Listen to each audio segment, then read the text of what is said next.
بسم الله الرحمن الرحيم الحمد لله رب العالمين والصلاة والسلام على رسول الله صلى الله عليه وسلم بعد maanta insha Allah waxaan bilaabi doonaa koorsooyinkan iclaaminay mid kamid ah oo xisaabta fasalka form 4 ka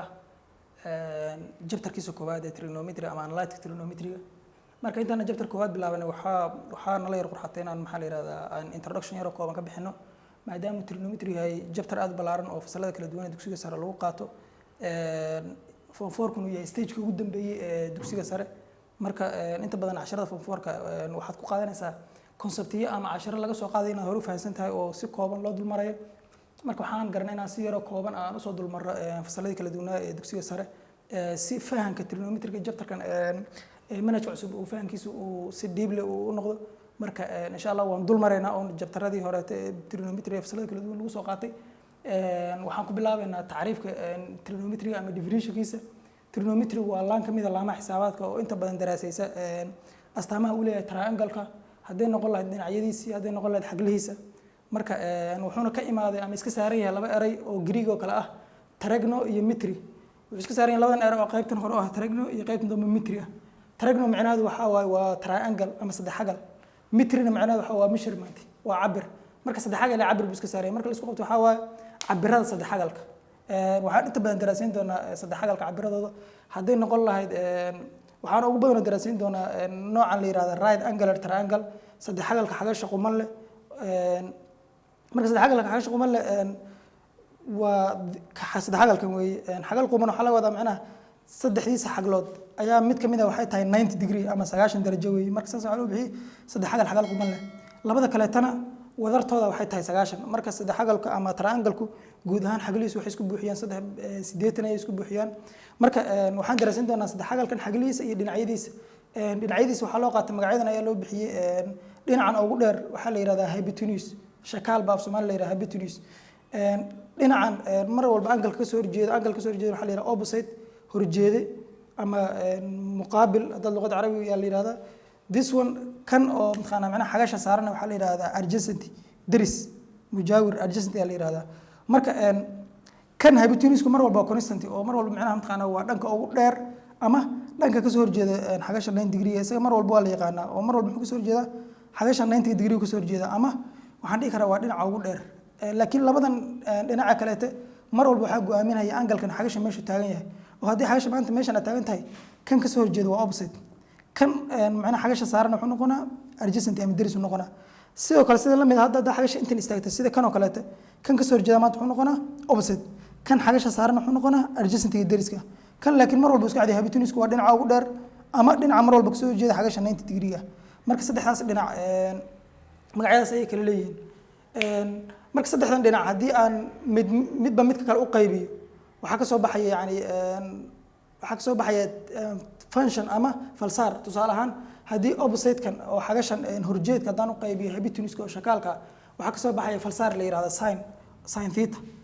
waxa lagu helaa opposite oo loo qaybiyo hypotenuse hadaan sidaas la mid ah adjacent-gan u qaybiyo hypotenuse oo dhinaca ugu dheer hadaan u qaybiyo waxa ka soo baxaya falsaar kale oo la yiraahdo cos ama angle hadaan raaciso cos theta sidaas la mid ah hadaan opposite-ka u qaybiyo maxaa la yiraahdaa adjacent waxa ka soo baxaya falsaar kale oo la yiraahdo tan theta saddexdan falsaara waxa la yiraahdaa basic trigonometry function saddexda macnaha asaasi falsaarada asaasiga trigonometry waxa kale oo jira saddex kale oo saddexdan ka dhalanayso oo saddexdan rogaalkooda hadii saddexdan la rogo tusaale ahaan 1/sin hadii la dhaw waxa ka dhalanaya waxa la yiraahdo cosec marka hadii dabcan waxay qaadanaysaa kan bal rogo hadii sin kale rogo qaacidadana way rogmanaysaa waa la rogaa isagana marka saddexdaad wuxuu noqonaa hypotenuse loo qayb opposite maadaama uu sin ku opposite loo qayb hypotenuse ka kale uu isgedina hypotenuse loo qayb opposite uu noqonaa 1/cos hadaan dhahno coska aan rogaal ka dhignana waxa ka soo baxay waa la yiraahdaa sec theta waxay noqonaysaa hypotenuse loo qayb adjacent oo kan ba cagis ku noqonaysaa sidaas la mid hadaan tan theta 1/tan theta dhahno ama aan kala gedino waxa ka soo baxay cot theta oo noqonaysa adjacent loo qayb opposite sida daradeed lixdan oo la isku diro waxa la yiraahdaa 6 trigonometry ratio saamiyada lixda ee trigonometry waxaana inta saddexda lixdan ba maxaa la yiraahdaa isha ka imaadeen oo isku qaybintooda saddexdan dhinac oo saddexdan dhinac hadii midba mid kale loo qaybiyo lixdan ratio ka soo baxaya intaas kadib runtii qofku markuu cusub yahay kuwan xifdiskooda waxa uu yar adkaanaysa daradeed waxa jira word yar oo lagu soo koobay ama hadal yar oo lagu soo koobay hadalkan taqaana wuxuu ku fududeynaya inaad si fudud ku xifdiso qaacidooyin waxa waaye marka taqaana eraygan soh ka towa oo macnaheedu ka dhigan tahay s-tan waxay u taagan tahay sin waxaa lagu helaa opposite oo loo qaybiya hypotenuse oo kan ah kan waa cos waxaa lagu helaa adjacent loo qaybiya hypotenuse tina waxay u taagan tahay waa tangent waxaa lagu helaa opposite loo qaybiya adjacent marka waxay ku fududaynaysaa inaad si fudud aad mataqaana aad ku qabsato oo si fudud ku xifdiso mar alla marka sin raadinaysa meel walba san joogo waxaa lagu helaa opposite loo qaybiya hypotenuse coskan waxaa loo qaybiya maxaa la yidhahdaa adjacent loo qaybiya hypotenuse tangentina waxaa lagu helaa opposite loo qaybiya adjacent lixdaas waxaa la yidhahdaa six trigonometry ratio saamiyada trigonometry markaan intaas aragno dabcan hore soo wada qaadan waxaan arki doonaa wax la yidhahda aan ku baran doona angle maxaa la yidhahdaa xagal waayo waxaan daraasin doonaa saddex xagalka xaglihiisa iyo dhinacyadiisa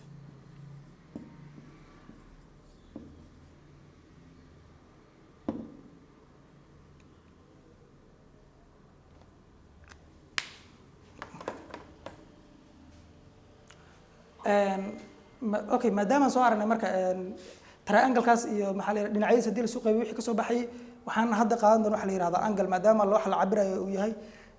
saddex xagalka dhinacyadiisa iyo xaglihiisa xagal waxaa la yidhahdaa markii fallaar fixed ah fallaar fixed ah oo taagan ay ka dul bilaabanto fallaar kaleet ay fallaar kale ka dul bilaabanto spaceka labada fallaarood u dhexeeya waxaa la yidhahdaa angle la yidhahdo ama theta soo qaad angle spaceka labada fallaar u dhexeeya angle la yidhahdo fallaadhan marka fixed ka taagan waxaa la yidhahdaa mar walba initial side la yidhahdaa initial side dhinac bilow kana waxaa la yidhahdaa terminal side ama rotating ray aad dhigi kartaa waa fallaadhii wareegaysa pointiga marka commonka labadooda wadaagan waxaa la yidhahdaa common pointigas waxaa la yidhahdaa vertex la yidhahdaa vertex la yidhahdaa labadaas common pointiga marka tusaale haddaan hadda mithaal yaroo fudud ka bixin waxay la fiirsaa labadan qalin oo karta haddaan qalinkan hoose u qaato maxaa la yidhahdaa initial side-ka ama fallaadhii taagneed kan koro aan u qaadana kad ku dul wareegaya mar walba uu saas u wareegaysto wareeggaas ama xagashaas u dhaxaysa spaceka labadaas fallaarood u dhaxaysa waxaa la yidhahdaa angle la yidhahdo mar walba spaceku weynaado xagashu way yaraanaysaa mar walba spaceku yaraadana xagashu way yaraanaysaa waxaa mithaal kale kugu filan saacadan imtixaan ay sheeg saacadan caadiga la xisaabsado qayb kan xisaabiya minute handiga xisaabiya yani saacadda xisaabiya minute-ka wuxuu noqonaa fixed ama initial side noqonaa kan second-ka xisaabiyan wuxuu noqonaa maxaa la yidhahdaa sheeg terminalka mar walba marka uu wareego kan minute-kii wuu taagan yahay mar walba second-ku uu soo wareego markuu sameeyo 360 hal wareeg dhammaystiran iyo kan hal daqiiqo kor u baxa marka sadaraad labadaas mithaal kugu filan mar walba space-ka marka u dhaxeeya labadaas space-ka u dhaxeeya waxaa la yidhahdaa angle marka wareegu marka wuxuu noqon karaa maxaa la yidhahdaa dhinacan hadda aan sawiray sidoo kale wuxuu wareegaysan karaa hadda xagashan ka soo qaadna inay fixed tahay kan fixed haddaan ka soo qaadna taqaana ama initial side-ka dhankan u wareegaysan karaa oo xagashu inta ka samaysmi kartaa xagasha marka hadday inta ka samaysanto ay korkaas ka soo wareegato waxaa la yidhahdaa anti clockwise direction waxaa la yidhahdaa anti clockwise direction la yidhahdaa jihada lid saacad wareega dabcan yani saacaddu dhanka wareegtay kasoo horjeeda kana waxaa la yidhahdaa clockwise direction clockwise direction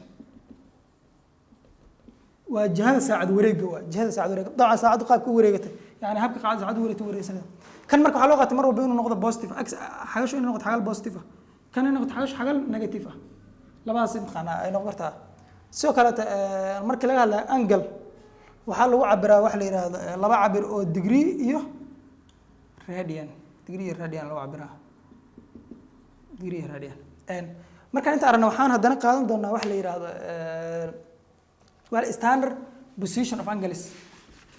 xagluhu waxaa jira bar standard ay ka bilowdaan oo xagashu ka bilowdaan tusaale ahaan waxaan qaadan doonaa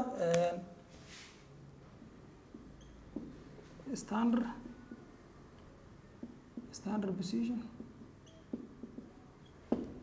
of angles standard position of angleska xaglaha meesha laga cabiray standardka waxaa la yidhahdaa waxaa laga cabiraa positive x axis waxaa laga cabiraa xagasha positive x axis laga cabiraa yacni dhidibka axis dhankiisa positive-ka laga cabiraa iyo xagasha laga cabiraa oo tusaale ahaan taas waxaan ku cadday karaa markii tusaale ahaan haddaan cartesian plane-ka sawirto ila fiiri cartesian plane-ka haddaan sawirto oo dhankan x direction waa ay u qaato cartesian haddii xagashu hadda halkan oo kala dhacdo kan x axis-kii maanta wuxuu noo noqonaa haddii xagasha markaan ka hadlayno waxaan dhahnay fixed yani rayga fallaadhii taagneed ama initial side-ku noqonaa xagasha marka waxaa laga cabiraa dhankana laga cabiraa xagasha spaceka marka labada u dhexeeya waxaan dhihi doonaa angle xagaas laga cabiraa haddii xagashu tusaale ahaan ay dhacdo kaleeto hadda mithaal kaloo kaleeto haddii xagashu dhacdo halkan oo kale dhacdo xagashu inta ka soo cabirana halkan ka soo cabirana positive x ka soo cabirana xagashu waa tan soo cabirana haday sidoo kale halkan dhacdo isla meesha ma ka soo cabirana haday xagashu halkan dhacdo inta ka soo cabirana soo wariij halkaas ka soo cabirana saadaradeed standard position of angleska wuxuu u qaybiyaa maxaa la yiraahdaa ilaa 4 quadrats afar waaxood oo dabcan hadii halkan la joogo yani halka laga cabira tan waa wax kale tan marka standard position of angleska wuxuu u qaybiyaa maxaa la yiraahdaa 4 quadrats oo tusaale markaan fiirin Cartesian plane-kan x-ka iyo y-ga waxaan dhahnaa marka afarta waaxood u qaybinaya waxay tan taqaanaa waaxdan waxaan dhihi doonaa waxa la yiraahdo quadrant 1 waaxda koobaad kan waxaan dhihi doonaa waxa la yiraahdo quadrant 2 kan waxaan dhihi doonaa quadrant 3 kan waxaan dhihi doonaa quadrant 4 marka quadrant waxa jira range ay ka bilowda meel ku dhamaadaan quadrant-ka koobaad wuxuu ka bilowdaa 0 ilaa 90 degree 0 degree ilaa 90 degree intaas u dhaxeeya marka quadrant-ka koobaad labadan dabcan quadrant-ka kamid ma laakiin intaas u dhaxeeya space-ka waxa ku jiro dhan xagal 0 yani ilaa 90 degree inta u dhaxaysa wixii xagal ku jiro dhan wuxuu ku jiraa dhan quadrant 1 quadrant 2 wuxuu ku jiraa 90 degree ka soo bilow ilaa 270 afwan ilaa 180 degree intaas inta u dhaxaysa waxaan dhahnaa isagana xagashaas waxay dhacday xagash quadrant 2 ay dhacday inta u dhaxaysa dhacdo xagash quadrant 3 wuxuu noqonaa 180 ilaa 270 degree quadrant 4 dabcan wuxuu noqon doonaa 360 ilaa 230 ilaa 360 degree marka waxaa fahmi kartaa inuu hal wareeg oo dhameystiran sameeyay oo meesha haduu ku soo laabtay halkaas ku soo laabtay hal wareeg oo dhameystiran ayuu sameeyay marka quadrantiskaas afartaas waa afar quadranti kood marka waxaa jira wax saddex xagal oo si khaas ah loo doorto oo la yiraahdo special angles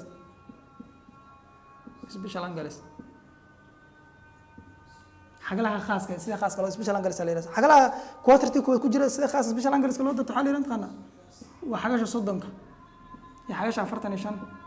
iyo xagasha 60 degree saddex xagalo dabcan waxa dareemaysaa waxa u dhaxaysa 0 ilaa 90 u dhaxaysa saddexaas waxa la yiraahdaa special angles la yiraahdaa in badan waa arki doona hadii la yiraahdo quadrantiga saddexaad sidoo kale quadrantiga labaad waxa ku jira sidoo kale xagalahaas xagal kale oo reference angles la yiraahdo xagalahaas yani la qiimo ah mid kasta xagal yani 30 xagal la qiimo ah quadrantiga ku jirta sidoo kale 45 xagal la qiimo ku jirta 60 xagal la qiimo ku jirta quadrantiga 3 sidoo kale quadrantiga 4 sidoo kale marka saddexda marka kuwan maxaa la yiraahdaa sheeg dhinacyada dhaca ama axis ka dhaca waxa waaye waa 0 degree 90 degree 180 degree 270 degree iyo 360 degree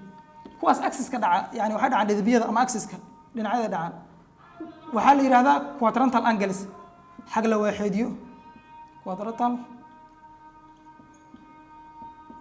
ayagu xagal la kama tirsano quadrantal angles waa xag la waaxeediyo xagal la kama tirsano quadrantal angles la yiraahdaa marka waxaan arki doonaa hadda special angleskaas ayaan proofayna hadii la yiraahdo xagalaha special angleska inagoo u fiirinayna trigonometry functionska ayaan soo qaadanay waliba saddex basic trigonometry functionska iyo kuwan oo proof doona hadii la yiraahdo aan cadeen marka quadrantal angleska waxaan dhahnay waa xagla waaxidiyada ama xaglaha dhaca waaxyada dhamaadkooda dhaca marka waa shantana aan ku sheegnay eber iyo 90 degree 180 260 marka si aan soo proofno marka oo cadeeyno waxaan u baahanahay bas inaan cadeeyno labadan bas 0 iyo 90 sababtu waxay tahay labada kale labadan ba ka masuula waayo marka 0 proofto waxa la mid ah proof 360 sababtu ah 0 iyo 360 hal bas ku yaal hal meel ku yaal hal meel ku dhacaan marka 0 hadad proofto 360 proof la mid ah saas la mid ah 180 proof la mid ah waayo isku qiimo waa dhanka bidix maadaama dhacday qiimahan dhanka soo baxa ma negative noqonay bas negative kula duwan saas daraadeed 90 proofto adoo 230 proof la mid ah waxaan noqonaysaa maadaama uu qaybtii wide oo qaybta negative ka dhacay qiimaha negative ma noqon laakiin qiimaha isku qiimihiin waa calaamadu baa isbedelaysa kana soo kala waa positive maadaama positive x dhacay 180 maadaama dhacay negative x qiimaha soo baxay noqon negative marka waxaan proofayna 0 iyo 90 bas aan proofayna inta kale tan ayaga ka masuula marka fiiriso harso fiirso unit circle kan waxa la yiraahdaa daxstan waa goobo gacankeedu yahay hal waxa laga wadaa goobadan hadii ay istaagto xuduntan ama halka centerka ama wareejiga ay istaagto meel walba oo aad goobadan aad oo soo taabato maxaa la yiraahdaa wareega goobaha soo taabato aad qana one way soo isku mid haddaad inta u baxdo waa 1 haddii inta u baxdo waa 1 haddii inta u baxdo waa 1 dhan walba waa isku mid marka radiuskeeda wuxuu yahay ama gacankeeda wuxuu yahay 1 hadda hadaa fiiriso halkaas ilaa halkaas waa 1.0 macnaheedu maxaa ka dhiganta taqaanaa order bayriskana waxaa loo qori jiray x, y meel walba waxaa loo qori jiray yani meelaha ku kulmaan waa x, y ayaa ku kulmay saa daraadeed x maadaama uu kan ilaa intaa yahay aan dhahnay maxaa la yidhaha waa radius inta ilaa intaas waa radius waana 1 y waa 0 maadaama aan joogno x joogno y qiimo ma laha marka wuxuu noqonaa maxaa la yidhaha order bayriska wuxuu noqonaa maxaa la yidhahda 1.0 oo macnaheedu ka dhigan tahay radiuska oo dhanka x ku yaalo 1 iyo y oo 0 maadaama y aysan qiimo ku lahayn 0 ah sidaas la mid ah kan markaad joogto waa x, y wuxuu tahay kan x, y x waa eber maxaa tahay inta laano dhidibka y aan taagan x waa eber y ga 1 ah saas la mid ah kan istaagnana x kii waa 1 kii laakiin wuxuu noqonaa negative noqonaa maadaama uu yahay uu joogo maxaa la negative part of x maadaama joogto maadaama isagana negative part of x joogto kan uu la mid noqonaa oo meesha ma negative noqonaysa marka inta la fiiriso waxaan soo barnaa daay sin theta inay la mid ahaan jirtay opposite oo loo qaybiyey hypotenuse marka opposite maanta muxuu noqonaa marka angle kan taaganta opposite waa y hypotenuse muxuu ku noqonaa 1 ku noqonaa marka hadii hooseeyo wan yahay dabcan wax muhiimad ma laha 1 marka waxaan ogaanay y inay la mid tahay sin theta markii la joogo unit circle inay isku mid yihiin saas la mid ah haddaan cos rabno cos theta haddaan rabno waxaan ku heli jiray adjacent oo loo qaybiyey hypotenuse adjacent waa x hypotenuse waa 1 x na marka waxaa la mid tahay maxaa la yidhahdaa saa daraadeed x waxaa la mid tahay cos theta marka marar qaar waxaa arki doontaa intaan proofyadan ku dhex jira waxaa arki doontaa order bayriska maadaama yan x, y yihiin taqaanaa marar qaar waxaa la isticmaali doonaa arki doontaa waa la isticmaali doonaa cos theta, sin theta markaa ku wareerin waxaad ugu wareerin taqaanaa intan bay ka imaada laanna x maanta waxaa la mid tahay cos theta la mid tahay waatan wayna ku caddahay meeshana cos theta la mid tahay y-gana waxaa la mid tahay sin theta marka x waxaan ku bedelaa cos theta y-gana sin theta waxbaan kusoo qaacidooyin kusoo buurufan doonaa haddii la yidhahdo intaas waa midaas haddaan fiirino marka tan hadda ay la fiiriso inkastoo hadda mataqaanaa tan hadda waxaa lagu weli jiray opposite loo qaybiyay adjacent marka waxaa noqonaysaa y oo loo qaybiyay x y loo qaybiyay x hadhow baan u yar baahanaa halkaa ay joogto marka waxaa isoo imaada mataqaanaa waxaan dhahnay kuwan waa order bayriska wuxuu taagan dhammaan x, y u taagan x, y u taagan markaan raadinayo marka sin 0 degree markaan raadinayo horta sin theta waxay la mid tahay y marka theta maanta waxa ku noqday 0 maadaama thetadan ay eber noqotay y qiimeedu meeqa waa x ku y qiimeedu waa 0 dabcan sababtoo sin theta waxay la mid y qiimeeduna waa 0 marka sin theta waa eber meel walba ku arto sin yani afwan sin 0 meel walba ku arto waa 0 laana muxuu ku noqday sin 0 marka joogto sin wuxuu la mid yahay jiray y marka haddii angle-ka thetadas 0 lagu bedelo y qiimihiisu waa 0 marka sin 0 waa eber sidoo kale cos 0 wuxuu la mid noqon doonaa sababta cos wuxuu la mid yahay x buu ahaa mar walba soo ma cos x marka cos 0 waa 1 noqonaa dabcan waa x, y cos 0 marka wuxuu noqonaa 1 tan 0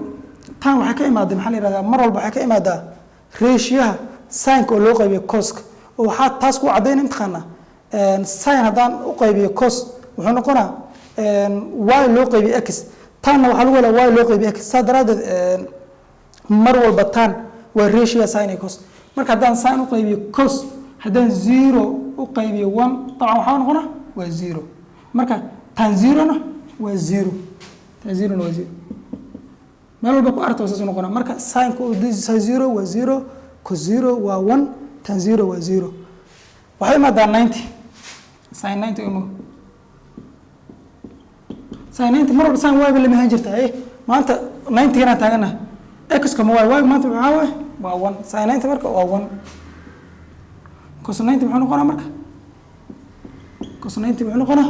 maadaama uu ahaa x, y x maanta waa 0 cos 90 waa 0 waa 0 tan 90 maxaa la mid noqonaa marka tan 90 maxaa la mid noqonaa waxaa la mid noqon taraa 1 oo loo qaybiyo 0 haddii number loo qaybiyo 0 waa undivided macnaha waxay wax la yaqaan ma ah ala yaqaan marka wuxuu noqonaa kan undivided oo noqonaa calaamadaas loo qaataa 8 la jiifiyay 8 jiifta loo qaataa marka undivided saas loo qoraa marka waxaan ogaa intaas zero waxay wakiil ka tahay 360 iyo 180 waa isku qiimo oo haddii aad fiiriso sin 360 waa zero cos 360 waa 1 tan 360 waa zero sin 180 waa eber cos 180 waa minus 1 1 mana ma minus 1 noqon saas la mid ah maxaa la sheeg 90 wuxuu ka masuul yahay 270 ka masuul yahay halkaas ma minus noqonaysa bas waxaan ogaanay marka haddaan soo khulaasayno markii la joogo x axis ka Cartesian plane x axis markii la joogo waxaa maxaa la yiraahdaa cos ka markii laga reebo sin iyo tangent waa 0 x axis sin tangent waa 0 sin iyo tangent waa 0 oo x axis yaa dhaca waxaa dhaca mataqaana waa 0 360 iyo 180 intaba sin iyo tangent waa 0 cos kun waa 1 iyo minus 1 noqona marka hadaan loo dhaca saas la mid ah markii la joogo maxaa la sheeg y axis markii la joogo mataqaana sin ka qiimaha leedahay value oo ah 1 iyo minus 1 cos iyo tangent cos ku waa 0 tangent ina waa divided si meesh ku waa طبعا waxaan maleynayaa inay inta saddeed qara xogaa iska cadda oo la fahmi karo haddaan inta soo baxno proofkaas maxaa la yiraahdaa sheeg saddexdan qaan ama shantan quadrantal angaliska haddii labada proof saddexdan kale tan proofkeed waa haysataa waa la qiimo waxaan ku xijinaynaa qaybta insha Allah xiisada xigta waxaan ku xijinaynaa qaybta special angaliska proofkood dibna waxaan aan istusaynaa technique aad u fudud oo yani la isticmaali karo aad u fudud isticmaal doona hadii la yiraahdo marka cashirka inta soo keenana assalamu alaykum wa rahmatullahi wa barakatuh